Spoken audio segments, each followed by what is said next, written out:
and we are live. Welcome back to Collision Podcast, where art, history, and music collide. And you are tuned in now to the Game of Thrones edition with my co-host, Anthony Flores. Hey, how's it going? Good to be back. Okay, so, Anthony. Yeah. Okay, we both watched the premiere, which was on, April 14th, last Sunday. Yeah. And we weren't able to be together to watch it, so we are recapping just a few days late, I'll just say. Yeah. But it gave us time to also think on all the major themes and all the movement going on in the show. So, Anthony, without any further ado, I'm going to pass the torch. Where are we at? What are your first impressions, and what do you think is going on? Oh, man. Well, I really love this reunion episode. I love how everybody's coming back together, for good or ill. I mean, there's some awkward meetings in here. I mean, my God, like everybody's here, like, has probably tried to kill each other or like really done some horrible stuff to each other. Some of them not so much, but like, oh man, I'm just like all over the place. I'm really excited about where it's going. Just on that note. Yeah. Arya Stark has not been back to Winterfell, nor has she seen Jon Snow or her sister since season 1. Yeah, something like that. It's been a long time. Okay, so yeah, when we're talking about reunions, we're talking about literally she was like a little girl when she left. And so she comes back, and it's kind of funny because Jon Snow is like, hey, have you used the needle? Have you used the sword? Well, once or twice. And I killed a hound once. No, just no big deal. Yeah, he has no idea that she became, a faceless man. Oh yeah, she's like Miss Super Assassin and everything. I love that. Yeah. So these reunions are fantastic, and also just to put along. Another reunion was Tyrion with Sansa. Oh my God. That's one of the awkward ones. I mean, can you imagine? I mean, they were married and she was like 14, right? Oh yeah. Okay. I mean, he had to have been a better husband than Ramsay Bolton, but at the same time, I mean, it's not what you want, right? No. That's not how you want to get married. But to also, we want to specify that they didn't actually consummate the marriage. No. Because he was a very decent person to her. Certainly was. But they come back, and now they're talking, and she is pretty much laughing in his face because she must be the only character thus far that figured out, hey, by the way, Cersei is not sending troops. Yeah. She's not coming. How come no one else figured that out, that she was lying? Honestly, until you said it, like just a little while ago, I didn't even think so. I thought she was actually going to send troops still. I was still fooled, and it's a detail that I missed. So thank you for pointing that out. So, yes, and let me go ahead and just... So she's pretty convincing, is what I'm saying. The very last scene of season 7... Cersei and Jaime are having a conversation. He's getting the troops ready. But she says, I'm not going to send the troops. And what she really did was she sent Euron Greyjoy to Dorne to pick up an army to bring them back. She had no intention of going anywhere. Yeah. So Jaime and her have this confrontation. And he says, well, I gave my word, so I'm going to go. And she lets him go. Now, that's not to say that Cersei is sending troops. She is not. She's actually teaming up with Euron, but she took his suggestion. It was one of the things that Euron said. He said, "Well, why don't we just team up and take over whatever's left after the White Walkers, have their way with the Seven Kingdoms?" So so now you have Jaime on his way, and I just hope Jaime hooks up with Brienne of Tarth. I just want Jaime and Brienne. So weird request. I mean, you're shipping them. I'm cool. I mean, it makes sense. Okay. And let's just end with the note. Since we're talking about that scene, let's not forget that Cersei is now preggers for the 4th time. 4th time, yeah. She has 3 children that died. The girl got poisoned. The boy got murdered. Yeah. And the other boy, Joffrey, was terrible, and he got murdered. Yeah, Joffrey. But what's her name? Tommen jumped out that window after. That's right. Yeah, after she killed his wife, which is horrifying. Brutal. Okay, so now she's preggers with number 4. Oh yeah. And now Euron, whatever I say his name, Euron Greyjoy comes over and puts his hand on her stomach and talks about getting her pregnant. Oh, yeah. He's going to put a prince in there. But of course, we know that she is already pregnant with Jamie's son, who is obviously the brother, which makes it incest number 4. Oh, yeah. And as we saw with Joffrey, when there's incest, things can go terribly wrong. Yeah. I think Tommen was okay, and so was Myrcella. She seemed like a nice girl. But you know, I don't really think brothers and sisters can produce. I mean, we have to look that up. Maybe what are the you're rolling the dice. It's you know, no matter what, like things can turn out like not so bad and then go horribly bad. Yeah. You know, it's all recessive genes and stuff. Not that I know a lot about it, but I know that, like, you know, I don't know why I know that either. Why I know the stats on how inbred your baby might be, depending on how closely related you are to your partner. I don't know why I know that. Okay. I think it's something I read one time in some Filipino magazine, I'm pretty sure. Okay. So moving on to the meat and potatoes. Yeah. I would kind of like, and it doesn't have to be done right this second, but I was very interested in 2 things. Okay. One was looking at kind of a roll call of houses. Who is in fact left standing? Oh, and yeah. as we looked through this list, I discovered something very surprising. Go for it. So first of all, let me go through a little rundown. Put my glasses on. Okay, so the houses that are no longer. We know, of course, the Freys were taken out by Arya. Thank God. Yeah. She killed everyone in the room with poison and then killed the old man. And, of course, they were responsible for the Red Wedding. Oh, yeah. Which totally killed deserved the mom and Robb Stark and the pregnant wife. Oh, man, I want to talk about something about the Red Wedding. Can I bring something Please. up? I like pointing out the differences in the books because I was a big fan of these books too. And, you know, of course I've read all of them. And I think I listened to one on Audible, but that's not important. But anyway, the point is the Red Wedding, it's like the detail they go into on that one that's kind of different from the show is that there was this like a developmentally disabled like nephew of Walder Frey, and that's who Catelyn Stark like took hostage with like a knife to its throat and stuff like that. It was like a big difference. It's like they go into like a big like bit of detail about that. I just thought it was an interesting thing to point out about that is how like Game of Thrones doesn't hide like disabilities and stuff like that, like with like Robin Aaron, you know, the kid with the moon door and everything like that. You know, it's just like I like how those things are incorporated. It makes it so much more realistic that like he has those details. I really like that. If you look through history, when you talk about families, regardless of where they're from, with inbreeding, you're going to have a lot of mental disabilities. Exactly. It's going to happen. That was actually a real deal. Oh, yeah. I mean, Joffrey was totally out of his mind. Yeah. I mean, that guy was crazy. I mean, so was the Mad King. I mean, it all goes, you know, it all goes hand in hand, I guess. Yes. Okay. So going back to the houses, Frey is gone, and House Frey were the ones that were keepers of the river. You have to go to them in order to get passage, going from the north down to the south. Now that family's gone. Another family's Tyrell. The Tyrells from Highgarden, which was Joffrey's wife, that really hot actress. Yeah. And then, of course, the old woman who was one of the funnest characters on the show. And she got poisoned by, what was it, Jaime? Yeah, by Jaime. Okay. Yeah. And the young wife, of course, got killed in the fire at the Capitol. Was that or like the tower, the Citadel, wherever the sparrows were staying. Okay. Yeah. So now House Frey and House Tyrell gone. We should have like a sound of a toilet flushing. We need sound effects, Anthony. I think that's a good point. Yeah, we do need a soundboard. Exactly. The next one is an interesting one.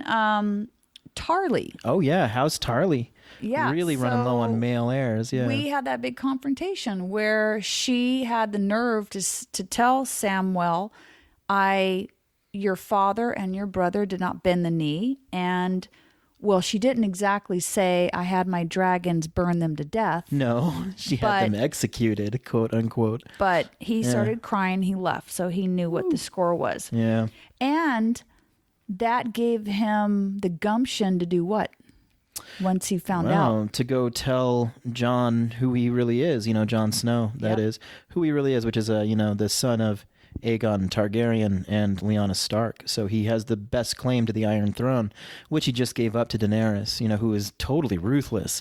I mean, really, that's pretty bad. I mean, just like killing a prisoner of war for really no reason. I mean, you could imprison that person, have them as a trophy. It's a better political position. That's usually what wise rulers do.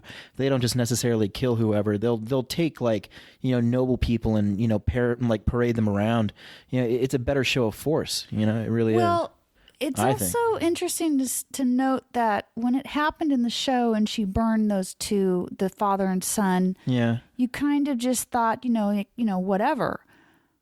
They're minor characters, but now when it's brought to the light of the day and it emboldens him to start, which will be a very weird situation because he's telling Jon, you are the heir to the Iron Throne, despite the fact that you just bent the knee to her. Exactly. So that's going to really expedite things. Yeah, things are going to get rough. Things were expedited very, very quickly from this first episode. I mean, it was like right on. Okay, so anyway, let me continue down my list. The Tarleys, by the way, despite the fact the brother and the son are gone, then there's a question of Samwell, because there is no more Night's Watch if there's not a wall.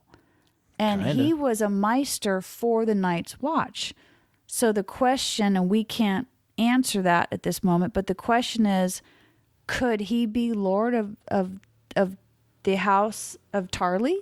Or does he need to stay with being a Maester and stay with the Night's Watch that is now fundamentally defunct because there's no more wall? I mean, I think that would be one of the nice things if Jon ends up sitting the Iron Throne, is that he could pardon Sam or whatever and send him, even if there is a Night's Watch afterwards, and even if his vows are still valid or whatever, he could totally pardon him and just say oh, you can totally rule House Tarly, go back to your home.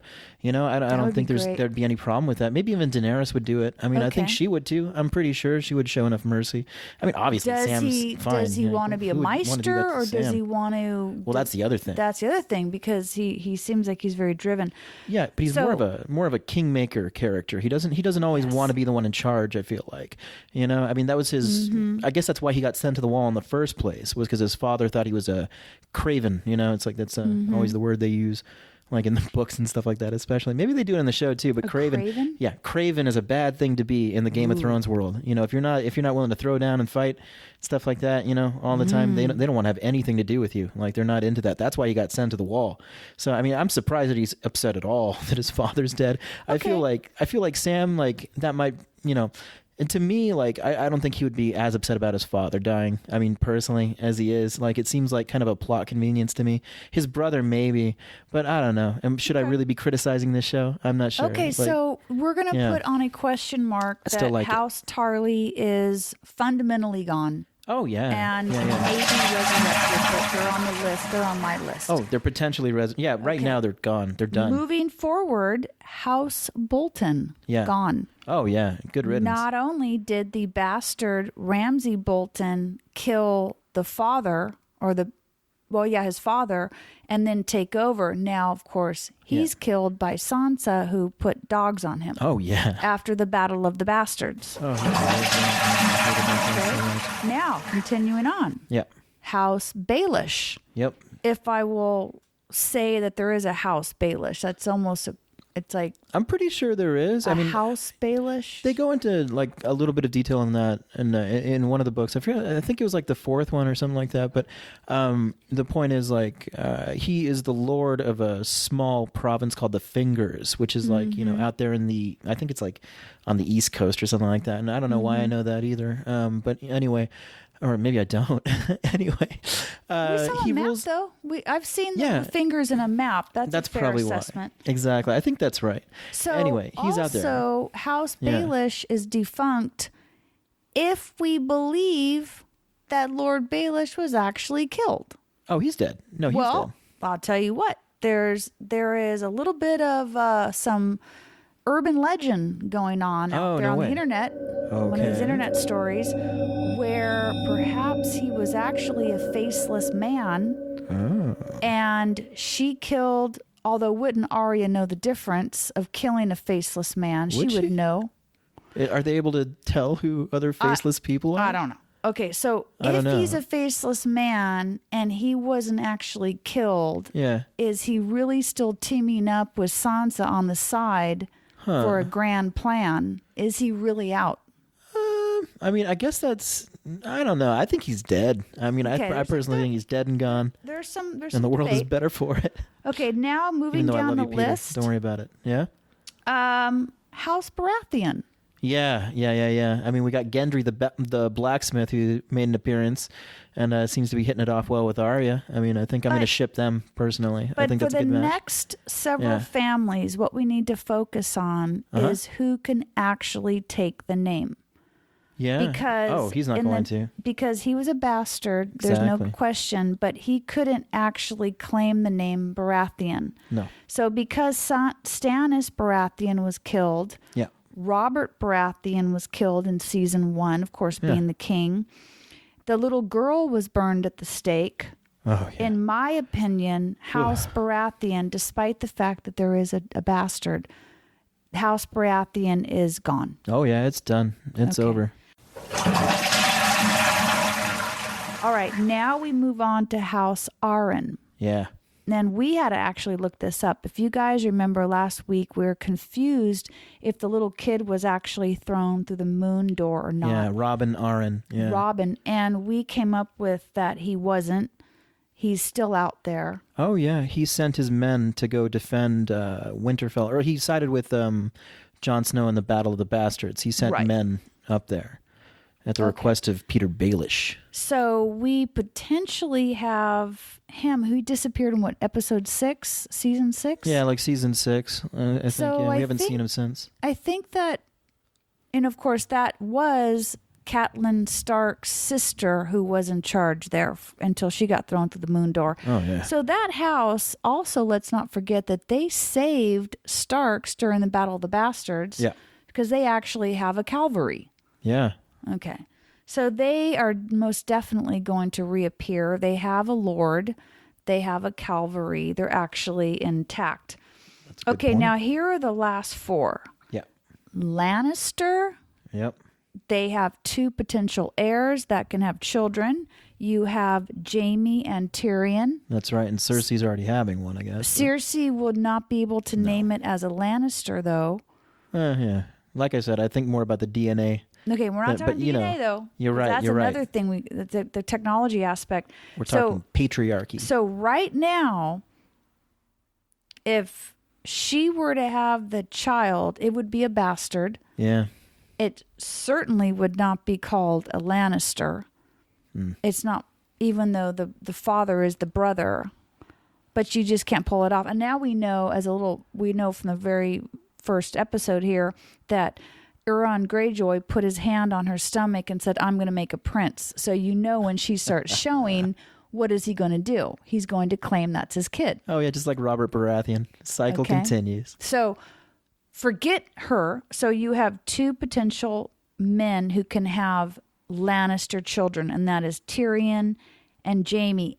Tyrion's actually question mark because he's almost like kicked out of the family. Yeah. But he is a Lannister. He is a Lannister. Okay. Moving on to the next family. This is very surprising. Starks. Oh, yeah. What do we got?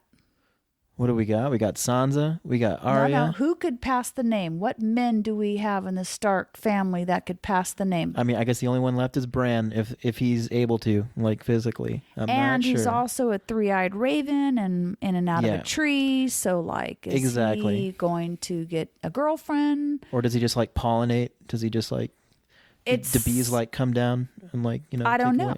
I don't know. So right now, Jon Snow is a Stark. Yeah. His mother was Lyanna Stark. Yeah. But what name do you think he'll take? I mean, he'll probably go with what's familiar and call himself Jon Stark or something like that. But he's a Targaryen. His father's Aegon Targaryen. Yeah, so he is a Targaryen. So that leaves... Maybe he'll do what's proper. That leaves Sansa can't pass the name. No. Arya can't pass the name. No. Only Bran. Bran is the only possible person that can keep the Starks going. That's right. If you're talking about lineage. Okay. Yes. So there's a question mark, and it's really interesting. Okay, then the next one are Targaryens. Of course, they come out with guns blazing because now they have two. Well, no, she can't pass on the name. No. I mean, she is the queen. Maybe she'll figure something out. I'm pretty sure she's not going to take anything about that. You know what I mean? Like Daenerys will change the laws. She'll just be like, "No, it's my kid." But she also said she wasn't going to have any more kids. After she had one kid that died in season 1 with the what was her Jason Momoa? That's Remember right. She was pregnant. Did she get cursed or something? Maybe she thinks she's cursed. That could be. Or maybe it's just too traumatizing. What happened to that pregnancy? Something went terribly wrong. Oh, yeah. With the Dothraki. Oh, yeah. Well, I think she got cursed. I mean, I think that was really what she thought. And there's no way to disprove she was cursed. that. Yeah, she was cursed. Yeah. Okay. So she could usurp all the rules and just be like, my kid is going to be a Targaryen. I mean, but now we know that Jon Snow, in fact, is actually a Targaryen. So now it continues. Now the last family would be Greyjoy. Yeah, Greyjoy. And Greyjoy already is going to think, well, Tyrion or Theon. Yeah. Not going to happen. No, I mean, he can't. He can't have any children. He was what did they do to him exactly? Oh, they castrated him. I mean, and Ramsay tortured him and castrated him. That's something I want to talk about too. Theon. Break it down, Anthony. Man. Okay. I'm going to sit back and sip some Bordeaux. Yeah. And you break it down. Okay, well, here's the thing about Theon. In the books, he has it so much worse. Like, you think it can't get worse for Theon in the show. How? No. You see, the Boltons, what they were famous for, their sigil is the flayed man. Flaying is skinning somebody alive, right? Brutal. Yeah, they were really good at it. And they did it a lot. So they got creative sometimes. And what they would do to their prisoners is they would take one of their fingers and they would flay it open. They would flay that finger open. And then they would just leave that finger to rot. Like you weren't allowed to do anything to it, like clean it, do it. I mean, of course, these people have you under lock and key. They torture you all the time. So all the time. Your hand would get infected. Yes. Your finger. Yes, until it would get to a point where you would come and beg for them to chop it off. Oh, just chop it off, and then they would chop it off. And it's like that. That's like the kind of games that the Boltons would play, in addition to what they do on the show. That sort of stuff. Yeah, and in the books, it's so cool. Like, the thing I really love about those chapters is like when Theon is talking, you don't even recognize him at first because, it's an inner monologue that you get from this guy. And so you have no idea that this is Theon talking. And he's just saying shit, stuff like, oh, my name is Reek. It rhymes with peak. It rhymes with leak. Like, he's completely demented. That's right. Yeah. He's been in a dungeon for months or years eating rats. That's all they feed you down there is the rats that you can catch. Okay, and so I forgot. Ramsay Bolton convinced Theon Greyjoy that he was another person. He did. Totally and completely. And he forgot. So when his sister came to rescue him, he actually didn't go. Yeah. Because he didn't even know he was Theon Greyjoy anymore. Exactly. Because he just spent the summer eating rats in a cellar with a rotten finger. And, just begging for somebody to just chop it off, man. Now, I'm thinking he got everything cut off too. Oh, yeah, he did. Everything. Oh, yeah. The whole package. Oh, yeah. And in the books, he's yet to have his whole redemption arc. I'm not even sure if that's where it's going. I mean, I think, if I remember right, he helped Sansa escape, but I'd have to read it again. I don't know. I just remember the torture because it was especially brutal. It was really good, though. Why don't you talk about one of the best scenes in this new episode? Yeah. Was probably when we predicted it or whatever. But it was such a breath of fresh air just to see Theon have his moment. Yeah, I know, right? And tell us about it. Oh my God. Well, I mean, and like I said, redemption arc. Talk about your redemption arcs. This total coward finally like kind of standing up for himself. Getting beat up, like getting really beat up, but still like still winning the fight. That's what's like important and stuff like that. It was a great victory.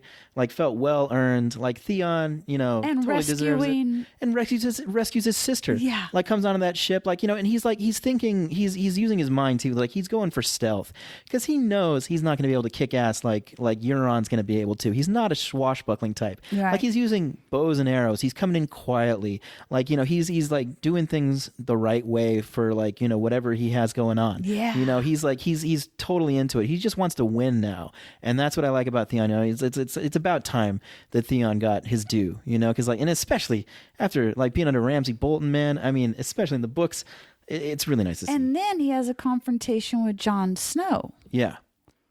And of course, just to recap where he fits into the show, Theon Greyjoy, the Greyjoys had battled against the North. Yeah. And then that was one of the wars of Baratheon. Yeah. Or something. So the Greyjoys, what they had to do was give up their heir. Exactly. Instead the heir of killing to the throne. Give them up. Give them to the Starks to raise.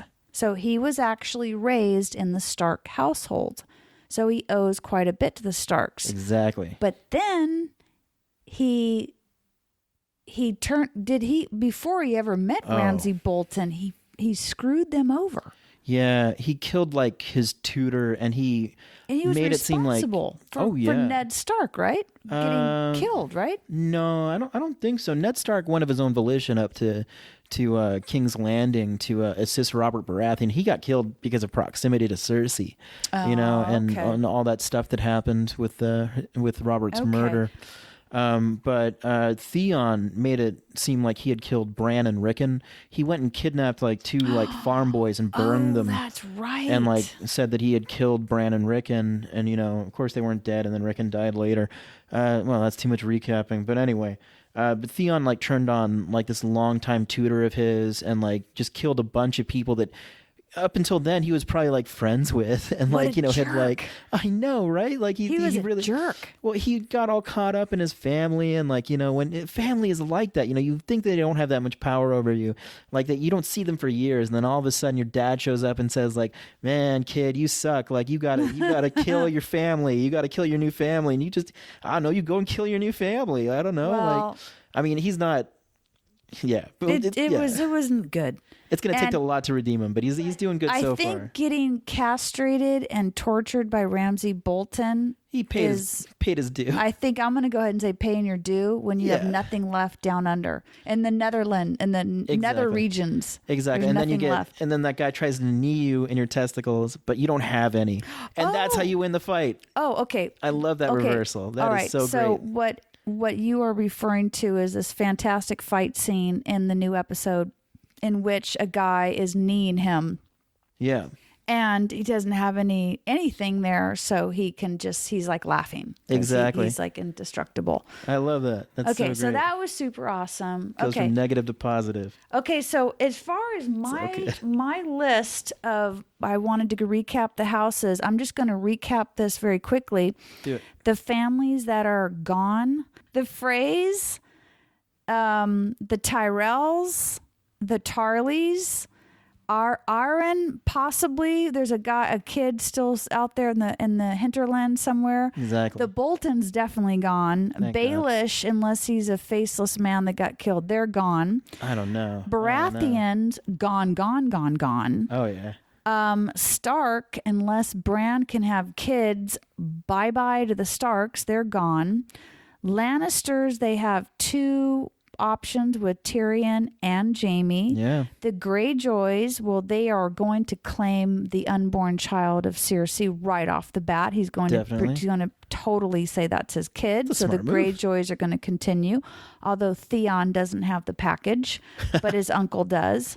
And then the Targaryens, Jon is absolutely a Targaryen. So moving forward, I would say, just from looking at this chart, it's going to be hard to beat the Greyjoys, or the underdog, and they have a lot to work with. Yeah.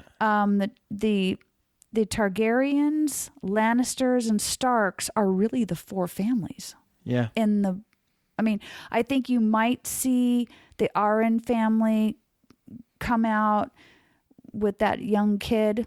Who knows though? Tarley's, maybe of Sam, but basically we're down to four families is what I'm trying to say. Yeah. That's pretty much it. And then the other thing that I wanted to mention, unless you had some further notes. No. What did you want to mention? The other thing that I wanted to talk about just very quickly in a very thematic way, and it's not, we don't have to find any answers concretely right this moment, but do you remember like Dune by Frank Herbert? Of course. And of course, it's immortalized with David Lynch, the 1984 movie of Dune and such. And there's aspects of Dune where it's very much futuristic in terms of technology with aircraft and the body shields and stuff like that.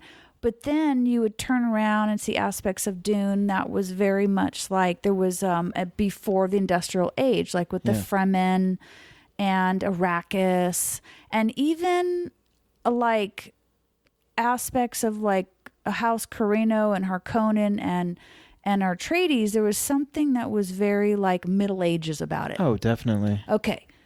Now, in terms of Game of Thrones,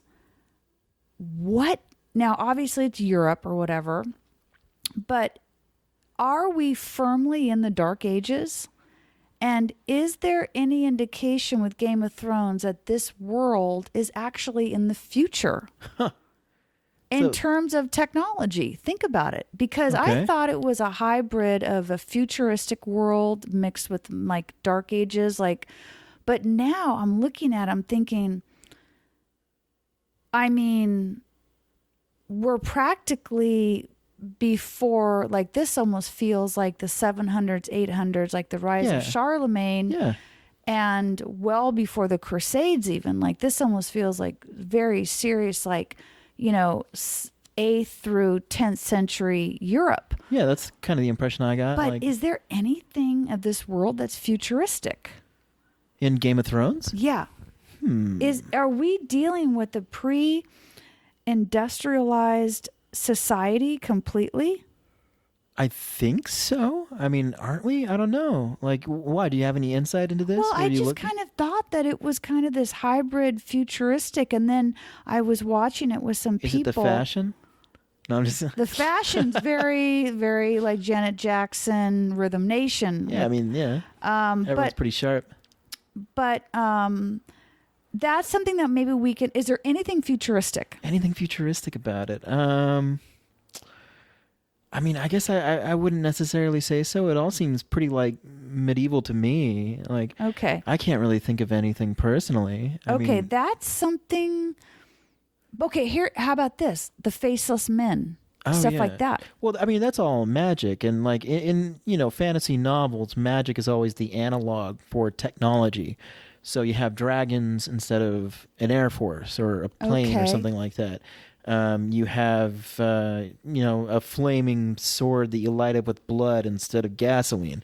Like, whatever. Like, it's like, that's kind of how it works, I guess. Okay. So, like, if you think about it, if we had magic, would we ever have advanced farther with technology than at this point or something like that? Or we would have been able to, like, make ourselves pretty comfortable, with just that. So I think every time you're reading, like, a fantasy novel, like, magic is always the analog for technology. Right. So, yeah, that's kind of what takes the place of it. You just totally nailed it. Cool. Okay, good. That you're totally Quick, right. give me another one. Yeah. No, you're totally right. And it's like I'm looking at it, and I think the difference is I'm used to reading sci-fi, and I'm a big Herbert fan. Oh, yeah, so me too. I love Dune. Like I'm thinking of it in terms of science fiction, but I'm really looking at it through the wrong lens because you really have to look at it in terms of fantasy. Yeah. And then, like, King Arthur, Merlin, Lord of the Rings, Hobbit, then you're right. The technology aspect is totally eclipsed by magic. Yeah, why would you need it? Okay. You can make a fire with your mind. Why invent a lighter?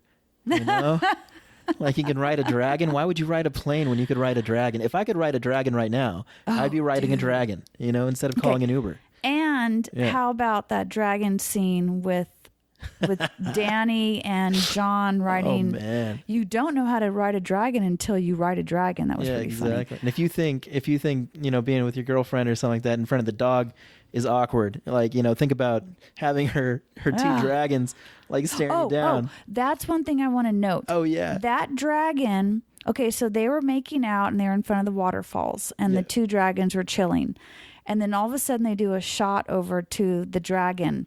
That dragon was giving them the stink eye. Totally was. And I think that dragon knew that they were aunt and nephew. Yeah, probably, right? I think he was like, what is going on here? You are related. And I think that's why the dragon was giving the stink eye. I know. I hope those two dragons talk to each other all the time. They knew. I think they do. I don't think they know. I'm going with that. I don't think it was a case that like, oh, I'm being protective of my woman. I think it was like, that's your nephew. Yeah, what are you doing? That's gross. I think so. I'm gonna put that judgment call on dragon behavior. It's like, I just let you ride me. We're like family. That's dang. Oh man. Okay. Oh. All right. So as we ease into, and next week is going to be a question mark because it's Easter. I'm going to be throwing a Game of Thrones party in this living room, and I hope that you're going to be able to make it. Oh yeah. I hope so too. I'll see. It's going to be good. We're going to be really. This entire thing is going to be moving at a very quick pace, I would think, by next week, because we've done all the reunions. We know where everyone stands. And the next preview was already looking at the war. Yeah. They didn't waste any time. Nope. So in closing, what are your thoughts, Anthony? Any predictions? What are your thoughts? We've already found out the big thing for the whole entire season is Samwell Tarly telling John, hey, by the way, you're literally heir to the Iron Throne. Yeah. So what are your thoughts? Oh my God. Well, I'm really scared for Tyrion, I gotta say. Tyrion? Oh yeah, I really am. I feel like they're not really utilizing him that much right now. I mean, it's only the first episode, so we're gonna have to see. But like his like influence is gonna be less important. I was just reading an article about this. I forget where. I don't know. I was like reading it on my lunch break or something. But they were just talking about how Tyrion like is kind of, because there's going to be a war. So what's his purpose anymore? It's like, is he like somebody that they could just like easily just take out of the picture because his influence becomes less and less when it's not about politics, because that's where he shines, like they're gonna need. Yeah, the article was saying like that they need people like him to rebuild, or maybe that was in the comments section or something like that. But the point is like, what's going to happen to Tyrion? I'm afraid for Tyrion now. So like, that's what I'm kind of. But wait a second. And Bronn might be out to kill him. Remember, like Bronn. Okay, I don't think he'll be able to do it. I don't think Bronn will be able to do it. You mean Bran? No, Bronn. Remember Bronn, the hand of Cersei's hand. What's his problem? I forgot. Oh, well, he was like in bed with like all those prostitutes, and then yeah, and then Cersei's hand came in and said like, oh, you got to kill your brothers. I'm sorry to interrupt your little thing here. Oh, by the way, your girlfriend's gonna die of pox or something. And then he's like, oh no, that's too bad. Remember that? Bronn was told to kill Jaime and Tyrion. Yeah, he's out there to kill Tyrion. And I don't think he's going to do it. I don't think he can do it. No way. I don't think so. He better not. I'm going to be so mad at Bronn. I don't. A Lannister always pays his debts. Yeah. So the second he wants to put a blade to either one of their necks, he's going to get what? Oh. Twice as much. Oh, yeah, pretty much. So I don't believe that storyline. I don't think Bronn is going to kill either one of those gentlemen. I think he's going to defect. I think he's going to defect, and I think he's choosing the winning side, because Cersei, I mean, who would really want to be under Cersei? You really want her in charge of you? I don't know. How what are your feelings on Cersei? If Cersei, let's recap Cersei. She was smart enough to hold her troops and the, what do you call it, Westeros. Oh, I disagree. I disagree that that's a smart decision. Well, she sent Euron Greyjoy to Dorne to get a whole army to shuttle them back on their boats. And now the last scene we saw in Westeros, we have this huge army arriving. Yeah. And she thinks, here's the thing though, you're right. She's not going to be able to hold off the army of the dead in Westeros. Never. Not with Euron. That's not going to work. Euron's going to sail on away. He's gone. You know, if it comes down to it. You know he is. He's out for himself. He does not really care. Okay. So then, all right. So what else? So Bran could almost kill Jaime, though. Maybe. Bran gave Jaime the stink eye. That's true. Because Jaime threw Bran out a window. Oh, yeah. Now in he's season paralyzed. 1. And he was giving him the stink eye. Wouldn't you? Yeah. So I think that Jaime and Tyrion, they're the only two people that can take on the Lannister name. Both have people that could possibly be out to get them. Oh, yeah, definitely. Numbers of them, I'm sure. And if Cersei's armies were there, it would actually be a lot worse. You know, anybody could be out for them at any time. They're lucky it's just Bronn. I mean, I think that Cersei underestimates Bronn personally. I think that Bronn knows what he's doing, and he'd probably sooner defect than be under Cersei's rule at that point. I mean, I would. Right. That would just be the smart decision. Like, Cersei is... Man, you know, her not sending troops, it's a really bad idea. I mean, she thinks it's smart, but it's short-sighted. Is it possible that we could see where Cersei will be taken out and there'll be several episodes without anyone on the Iron Throne? Wouldn't that be interesting? Oh, I think there will be. I think Cersei's days are numbered. I mean, I think, for all I know, the White Walkers will stop there first. You know, wouldn't that be a switch? You know, wouldn't that be nice? Okay, so then what else? Let's see. Any further notes on moving forward, Anthony? Things I'm like excited about or anything like that. Let me try to think. I don't know. I'm really excited to see the conversation between Bran and Jaime, because I want to see whether or not Bran even cares, because Bran just doesn't care about anything anymore. As we're talking, we're looking at the end of the episode where Bran's giving Jaime the stink eye. Oh, yeah. But at the same time, let's also put in the perspective that Jaime is actually there. Oh, yeah, that and too. He defied his sister and his pregnant, I don't even know, sibling / son, daughter, whatever. And he hightailed it out of Westeros to go stand with the Starks. Yeah. So, like, that's some redemption. It is a redemption, but I hope he, well, he'll probably be okay, I guess. But, like, it must be weird, like, having the person who threw your brother out of a window and, like, did a whole bunch of other because other people know about it, too. Oh, yeah. I mean, he suffered under the Boltons, too. Like, Jaime, of course, was under the Boltons for a little while when he was taken prisoner. They brought him to the Boltons. So, like, you know, like, he got his hand cut off and stuff like that by them. Yeah, that's right. I forgot that was the Boltons. I'm pretty sure it was the Boltons. I'm fairly certain it was. Well, I the think Boltons. it was like some highwaymen cut his hand off, but they brought them. He was taking him to the Boltons. Yeah, he got taken to the Boltons. Did they start treating him well after that when they realized who he was?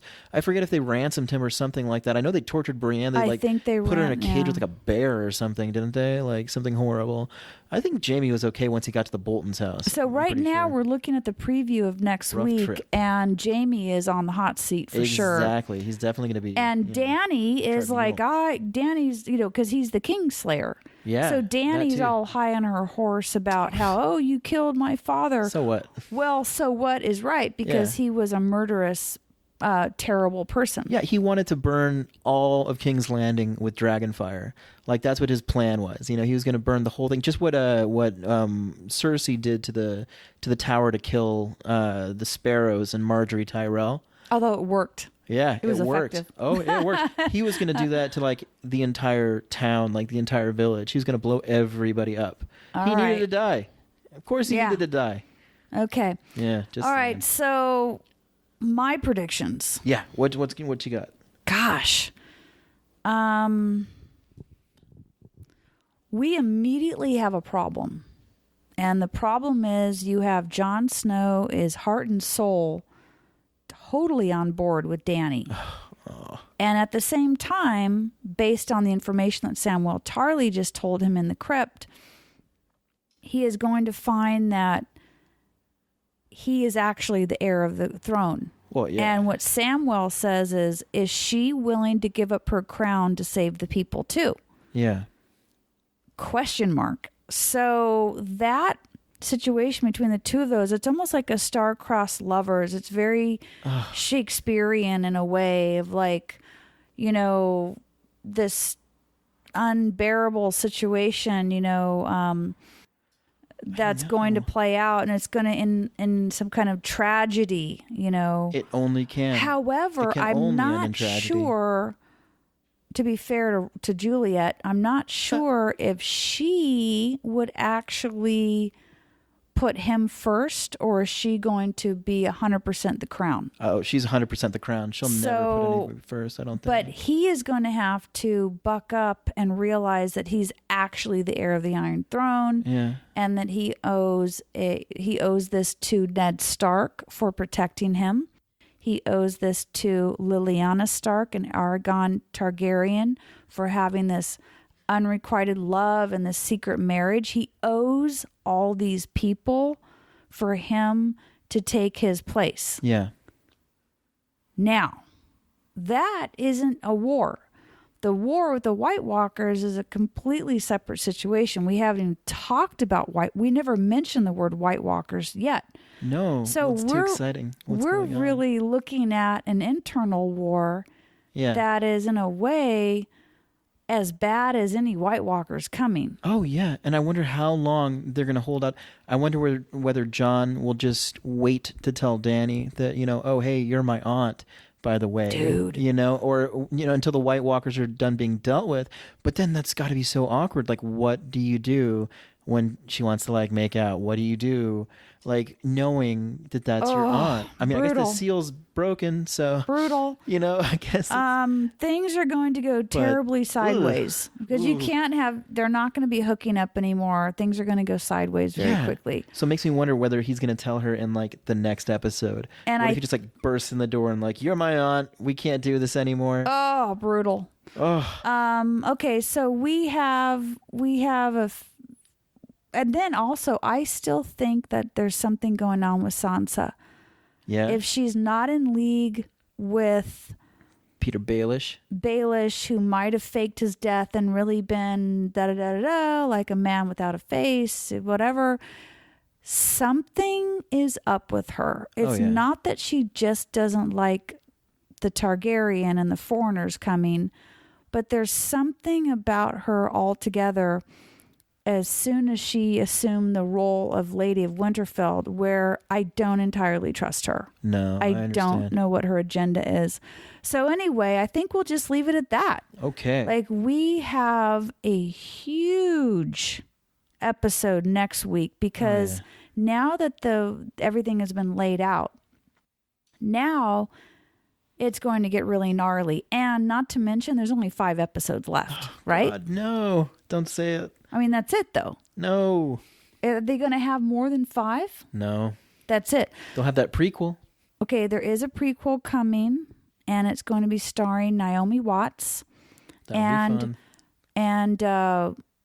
fun. What was that kid's name from Reign and Last Kingdom? Rigo.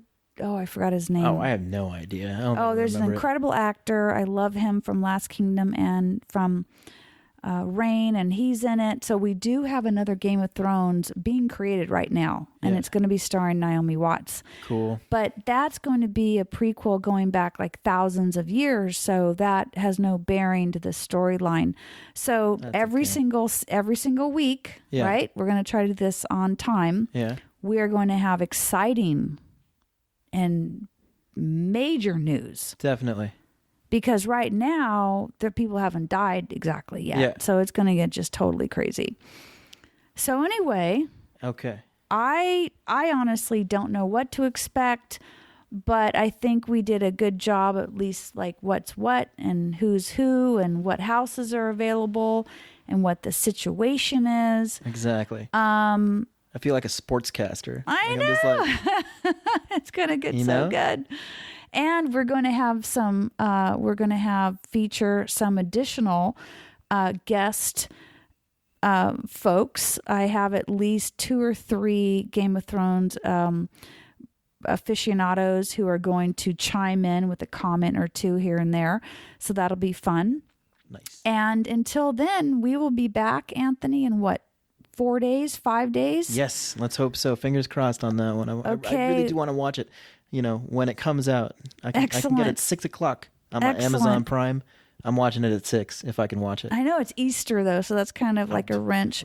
But My family's all anyway, atheists. It's all good. I know. We got to watch. So anyway, guys, thank you so much. And tune in for more Collision podcast. Make sure to see the show notes. Every single episode, all the images and scenes that we refer to are nicely tucked away on collisionpodcast.com. You simply go to the episode and you can see all of the stuff we're talking about, all the images and links and all that kind of stuff. So definitely check out collisionpodcast.com. And then, of course, we're on, what are we on? We're on iTunes, SoundCloud, Spotify. I can get you on Podcast Addict. We need to get on that. Yeah. Google love that Play. Like we're live and we're everywhere. And guys, thank you so much for joining in. And without any further ado, I'm Sharon Fitzgerald, Anthony Flores right here. Thank you. Thanks everybody for tuning in next week.